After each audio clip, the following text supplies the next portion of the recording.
اور دوسری پھر امپورٹنٹ بات یہ ہے کہ مسجد کو واقعتاً معاشرے کے اندر ایک اہم کردار دلوانے کی کوشش کرنا. کچھ کام تو ہیں ہی ہے نا جس کے لیے اسپیشلی مسجد تعمیر کی جاتی ہے، جیسے نمازوں کی ادائیگی ہے، قرآن کی تعلیم ہے، لوگ بیٹھ کے ذکر اذکار کرتے ہیں، لیکن مسجد کو ایک مرکز کی حیثیت بھی دینی چاہیے. اللہ کے رسول صلی اللہ علیہ وسلم کے زمانے میں بھی بہت سارے کام مسجد میں کر لیا کرتے تھے اللہ کے رسول صلی اللہ علیہ وسلم.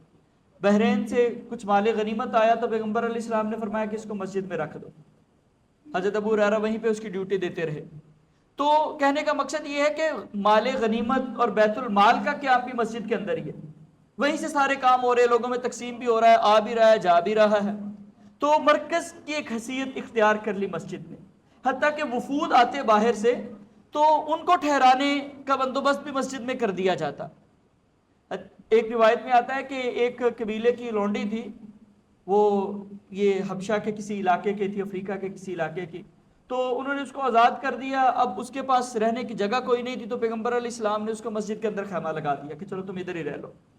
اصحاب صفہ کا تذکرہ ہم پڑھتے ہیں، یہ باقاعدہ مسجد کے ساتھ ایک چبوترا تھا جہاں پہ یہ لوگ رہتے تھے، مختلف علاقوں سے آتے، اللہ کے رسول صلی اللہ علیہ وسلم سے دین کی تعلیمات سیکھتے. حضرت ابو ہریرہ رضی اللہ تعالیٰ عنہ فرماتے ہیں میں نے ایک وقت میں 70 اصحاب صفہ کو دیکھا، یعنی بعض دفعہ ان کی تعداد 70 تک پہنچ جاتی تھی. اور حالت یہ ہوتی تھی، فرماتے ہیں کہ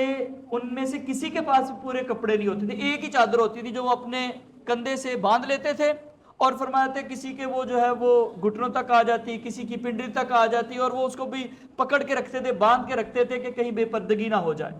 اس طرح کی کیفیت میں وہ صحاب صفہ وہاں پہ آ کے رہتے تھے. لوگ ان کے کھانے پینے کے لیے جو ہے وہ کھجوروں کے گچھے وغیرہ جو کسی کو میسر ہوتا وہ رکھ جاتے، اسی کو کھا کے تو وہ جو ہے وہ گزارا کیا کرتے تھے تاکہ وہ دین کی تعلیم حاصل کریں. اور پھر جب وہ دین کی تعلیم حاصل کر لیتے پھر اپنے اپنے علاقوں کے اندر جا کے جہاں سے وہ آئے ہوتے. تو بہت ساری ایسی احادیث میں تذکرہ موجود ہے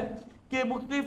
قبائل کے لوگ آتے، اللہ کے رسول صلی اللہ علیہ وسلم کے ہاتھ پہ بیعت کرتے، دین سیکھنے کے لیے کچھ دیر مسجد میں قیام کرتے، وہیں پہ رہتے اور پھر واپس چلے جاتے اپنے علاقوں کے اندر جا کے. تو مسجد کو جو ہے وہ ایک علمی مرکز اور ایک لحاظ سے مسلمانوں کے جو مالیاتی امور ہیں اس کے مرکز کی بھی حیثیت حاصل تھی. بیت المال وغیرہ وہ اسی لیے قائم کیا جاتا ہے نا، تاکہ ایک جگہ پہ اچھے طریقے کے ساتھ جو ہے وہ لوگوں تک ان کی ضروریات کو پورا کیا جا سکے. تو آج ہمیں بھی چاہیے کہ ہماری مساجد بھی لوگوں کی ضروریات کو پورا کرنے والی بنے. ہم اپنی مساجد کے اندر کچھ نہ کچھ رفاع عامہ کے پروگرامز بھی شروع کریں، یہاں پہ غریبوں کی مالی معاونت بھی ہو اور ان کی ضروریات کا سامان بھی اگر ان کو مسجد سے ملے تو اس کا فائدہ کیا ہوگا کہ لوگوں کا مسجد کے ساتھ تعلق جو ہے وہ مضبوط ہونا شروع ہو جائے گا، اور مسجد جو ہے وہ معاشرے کے اندر ایک بہتر اور اچھا کردار ادا کرنے کے قابل ہو جائے گی. اس لیے وہ بعض علماء نے تو اس کو تحریک کی شکل دی ہوئی ہے. وہ کہتے ہیں کہ اللہ تعالیٰ کہتے ہیں نا والمؤمنون والمؤمنات بعضهم اولیاء بعض یأمرون بالمعروف وینہون عن المنکر ویقیمون الصلاۃ ویؤتون الزکاۃ. وہ کہتے ہیں 4 بنیادی کام بتائیں اللہ تعالیٰ نے، امر بالمعروف اور نہی عن المنکر، نماز قائم کرنا اور زکوٰۃ دینا. وہ کہتے ہیں کہ ہر مسجد میں ایٹ لیسٹ یہ 4 کام تو ضرور ہونے چاہیے. تو امر بالمعروف اور نہی عن المنکر تو چلتا رہتا ہے دروس کی شکل میں، جمعے کی شکل میں اور مختلف شکلوں میں.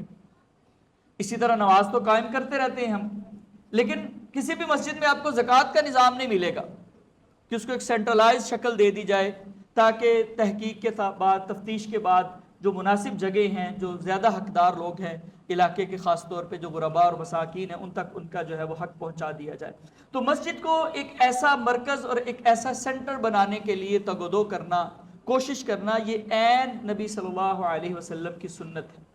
تو پیغمبر علیہ السلام بہت سارے کام جو ہے وہ مسجد میں کیا کرتے تھے، حتیٰ کہ کوئی ضرورت پیش آ جاتی دشمنوں کو جواب دینے کی، چاہے وہ علمی جواب ہے، اس کا انتظام بھی مسجد میں کیا جاتا. حضرت حسان بن ثابت جو ہیں وہ شعر پڑھا کرتے تھے اور کہتے تھے مجھے اللہ کے رسول صلی اللہ علیہ وسلم نے باقاعدہ اپنے ممبر پہ بٹھایا کہ میرے خلاف یہ اشعار لکھے گئے ہیں، پروپیگنڈا کیا گیا ہے، تم بھی ان کو جواب دو شعروں کی شکل میں. اور پھر دعا کرتے ہیں اللہم ایدہ بروح القدس،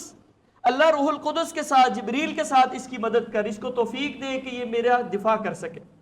یہ ایسی بات کہہ سکے، ان اعتراضات کا جواب دے سکے جو مجھ پہ مشرکین مکہ نے لگائے ہیں، اور میرے بارے میں جو توہین آمیز الفاظ کہے ہیں ان کا جواب دے سکے. تو مرکز جو ہے، یہ مسجد جو ہے